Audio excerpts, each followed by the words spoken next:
Армысыздар, эфирде сөзіңіз аузыңызда бағдарламасы және оның жүргізушісі Жұлдыз Мейірханова.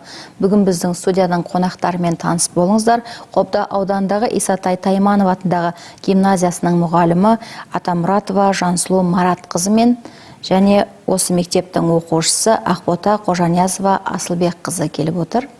Сәлеметсіздер ме? Саламатсыз ба? Жансұлу Мұратқызы, енді жалпы биыл сіздердің мектептеріңізде үлкен өзгерістер болып жатыр, жаңалықтар болып жатыр. Сол жөнінде әңгімелесеңіз. Жақсы. Енді біздер биылғы жылы 2020 жылы қараша айында Қобда гимназиясы деген атау алдық. Бізге Исатай Тайманов атындағы гимназия деген атау беріліп отыр. Үкімет басшысының қаулысы шықты. Біз өте қуаныштымыз. Жалпы гимназияның ғимараты ол 2017 жылы іске қосылды. 320 орындыққа арналған оқу орны. 2018 жылы осы Исатай Таймановқа арнап мектеп ауласында бюст ашылды, мұражайды аштық, үлкен жұмыстар атқарылды. Енді осы үлкен қуанышты жағдай, енді осы ресми түрде бізге осы Исатай батырымыздың, бабамыздың атауы беріліп отыр. Ал мына жалпы қазіргі мектептің жағдайын алатын болсақ, өте үлкен жаңалықтар болып жатыр. Соның ішінде біздің оқушыларымыз қыркүйек айынан бастап облыс көлемінде, республика көлемінде үлкен жетістіктерге жетіп жатыр. Алтын қазына республикалық байқауда оқушымыз орын алды, жүлделі орын алды. Міне қараша айында өткен жас тарихшылардың кіші отаным байқауында Ақбота бізде екінші орын алып отыр. Осы бүгін кеше тек қана біткен аяқталған Айбын республикалық конкурста жеке құрамында оқушыларымыз Накеш Әділет пен Әділет бірінші орын және Каракол Аружан екінші орын алып келіп отыр. Онлайн болса да жарыстарға үлкен жарыстар болып жатыр. Балдар онлайн тәртібіне қатысып жатыр. Қазіргі таңда жағдай ескеріп деген. Бірақ соңғы жаңағы нелерге қарамастан оқушылар үлкен жетістіктерге жетіп отыр қазір деген. Бұл енді тікелей өтпейді ғой, бірақ өзгерістер бар ма екен былтырғыға қарағанда байқауларда? Былтырғы байқауларға қарағанда енді әрине біздер енді оған дейін біздер әрбір кезеңде мысалы облыс кезеңі болса облысқа қатысып, аудандық кезеңде аудан орталығына жаңағы қатысып, республикаға да барып аталған жаңағы елді мекендерге, қалаларға барып жүрдік. Қазіргі таңда жағдайға байланысты бәрі қашықтан оқытып жатыр. Онлайн форматында, Zoom платформасымен, видео жаңағы тікелей жаңағы видео нелермен өтіп жатыр. Бірақ балдардың қатысымы алдыңғы жылдарда жақсы болды, қазірде жақсы. Сол бағытта біз әйтеуір келе жатырмыз жақсы. Ақбота, енді өзің қатыстың ғой, жүлдегер атандың. Қалай болды байқау, қалай өтті? Менің кіші отаным олимпиадасының аудандық және облыстық кезеңдерінің нәтижесі бойынша мен бірінші орын иегері атанып, республикалық кезеңге жолдама алған болатынмын. Менен бөлек бұл олимпиадаға бүкіл республика бойынша 88 оқушы қатысты. Солардың ішінде мен екінші орын иегері атандым. Жалпы олимпиада өте жоғары деңгейде өтті деп санаймын. Әділ қазалқаларда өздерінің әділ шешімдерін берді. Жалпы енді бұл байқау менің кіші отаным деп аталып отыр екен. Өзің эссе жазған екенсің. Қалай болды мәтін? Қалай жаздың? Жақсы. Анда әртүрлі тақырыптар беріледі және сол жерде жазу қажет болды. Сол кезде мен өзіме түскен тақырыпты таңдап жазып, сол жерде тапсырған болатынмын. Онда негізгі тақырып менің туған өлкем болғандықтан, өз туған өлкемнің тарихын, өткенін, барлығын, өткенін және батырларын барлығын жазу қажет болды. Мен соларды бәрін туған өлкемнің тарихын танып біліп, кітаптардан, әртүрлі энциклопедиялардан оқып жазып берген болатынмын. Жалпы өзіңнің өлкеңді немен елестетесің? Әрине Алия апкеммен ба? Бұл Қобда ауданы, ол Қойнауына Құтқонға мекен ғой. Бұл шежірелі мекен. Бұнда Алия апамыздан бөлек Кеңес одағының 8 батыры шыққан. Әрине бұл біз үшін үлкен мақтаныш. Одан бөлек ерте замандағы батыр бабаларымыз, Абат Байтақ, Қобыланды батыр барлығы да осы Қобда жерін мекен еткен болатын. Қобда жері сондықтан да батырлар мекені деп санаймын. Енді Жалпы осы конкурстарға мен толықтырып жіберейін Ақботаның сөзін деген. Жалпы енді елбасының жаңағы болашаққа бағдар рухани жаңғыру мақаласында туған жер бағдарламасы. Сол бағдарлама іске асыру мақсатында мен кіші отаным деген жас тарихшылардың республика конкурсы өтіледі. Конкурстың ұйымдастырушылары ол дарын ғылыми орталық. Сәйкесінше біздің облысымызда ол Ақтөбе дарын ғылыми орталығы. Осы конкурс биыл 3-ші рет өтіп отыр. Біздер былтыр да осы конкурсқа қатыстық. Біздің мектеп, менің өзім оқушыларым.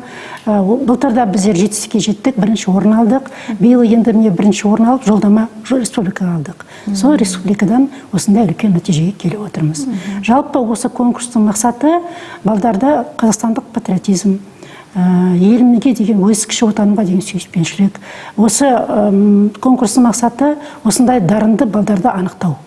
Жалпы осы конкурске алқа қазылы мүшелері болып, ғылыми жаңағы дәрежелері бар мамандар шақырылды. Ол Әл-Фараби атындағы ұлттық университеттің жаңағы профессорлары, Гумилев атындағы ұлттық университеттің профессоры, Сатпаев атындағы сондай үлкен дәрежедегі ғылыми біздің аға буындар осы жаңа конкурсқа жаңағы қатысып, сол өздерінің бағаларын беріп отыр осы кісілер деген. Жансұлу Мұратқызы, енді жалпы өзіңіз кәсіби маман ретінде мұндай байқаулар оқушыларға не береді? Шыңдай түсе ма? Әрине, ол енді оқушы, біздер енді балдар, біздер гимназиямыз. Гимназия оның ерекшелігі қандай? Ол жалпы білім беретін оқу орны, бірақ балдардың бейімділігіне қарай біз сәйкесінше тереңдетеміз пәндерді. Қосымша негізгі тек қана бағдарлама емес, қосымша бағдарламада жүзеге асыратын оқу орны деп саналамыз біздер деген. Енді осы жаңағы конкурстар әртүрлі өтіліп жатыр. Ол жаңағы жаңа айтып кеткенде жоғарыда дарын орталығынан өте жақсы конкурстар өтіп жатыр. Оған бәрінде біз қатысамыз. Сонымен қатар басқа да конкурстар болып жатыр. Бала тек қана жаңа оқушы тек қана бағдарламамен шектелмейді. Ол осы конкурсқа қатысудың арқасында көптеген кітаптарды беттерін ашады. Көптеген мәліметпен танысады. Ол көп ізденіс болады балада деген. Сосын тек қана осы конкурс жаңағы олимпиада емес, ол жаңағы біздерде жобалар да бар. Ол жобаны бала тақырып алғаннан кейін, ол мұғаліммен бірге, жетекшісімен бірге біраз ізденеді. Мен ойлаймын, осындай конкурс нәтижесінде балада ол өзін жаңағы қызығушылығын артады. Бала деген өзін туған өлкесі туралы өте құнды мәліметтерді, ол тек қана сол мезгілде емес, ол жалпы өз өмір бойына жаңа қалыптасып, азамат ретінде қалыптасатын мәліметтерді осы жерден алады деп мен ойлаймын. Ақбота, өзің қанша уақыт дайындалдың бұл байқауға? Әрине, бұл байқау өте көп дайындықты қажет ететіндіктен мен өз апайыммен ұзақ уақыт дайындалдым. Жыл басынан бері біз осы байқауға дайындалған болатынбыз. Әртүрлі тақырыптарда эссе жазып, тесттер бойынша дайындалып. Тест сұрақтар қиын болған жоқ па? Мысалға жаңа 60 сұрақ келді деп отырсың. Ол барлығы Қазақстан тарихы бойынша болғандықтан, адам өз тарихын білу, әрбір адамның міндеті болғандықтан, тарихты да білуіміз қажет деп санаймын. Енді қазір жаңада айтып өттім ғой, сабақ онлайн түрде өтеді. Бұрынғыға қарағанда өзгеше емес па? Бұл мысалға бетпе-бет оқушы мен мұғалімнің арасында байланыс жоқ.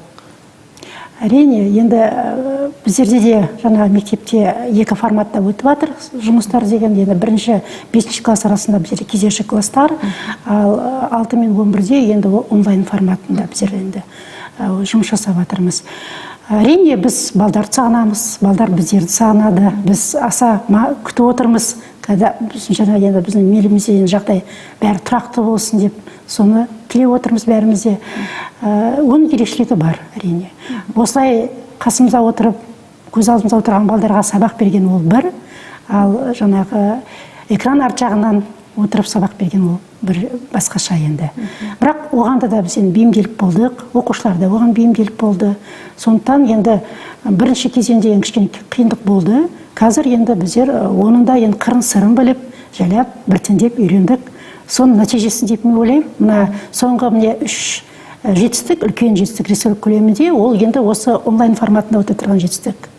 Сондықтан адам бәріне де үйренеді. Ал үлгерім жағы қалай болып жатыр? Жалпы үлгерім әрине кішкене өзін өзгешесі болады. Бірақ жаңағы мына жерде енді ата-ананың да үлкен көмегі болып тұр. Ата-ананың енді өздері де жаңағы балдардың осындай жағдайын жасау деген сияқты аса үлкен жауапкершілікті алып отыр өз мойнына деген, оларға рахмет. Қазіргі таңда енді мықты айырмашылық бар деп мен айта алмаймын. Мысалы, егерде біз мектеп бойынша пайызымыз 71% болса, сәл-сәл 1%, 2%-ға деген сияқты бір айырмашылығы болады. Біз сіздерге рахмет айтамыз келгендеріңізге. Құрметті көрермендер, бізде қонақта болған Қобда аудандық Исатай Тайманов атындағы гимназиясының мұғалімі Атамұратова Жансұлу Мұратқызы мен оқушысы Ақбота Қожаниязова Асылбекқызы болды. Назарларыңызға рахмет. Рахмет, сау болыңыз. Бағдарламаның бас серіктесі КТП жауапкершілігі шектеулі серіктестігі.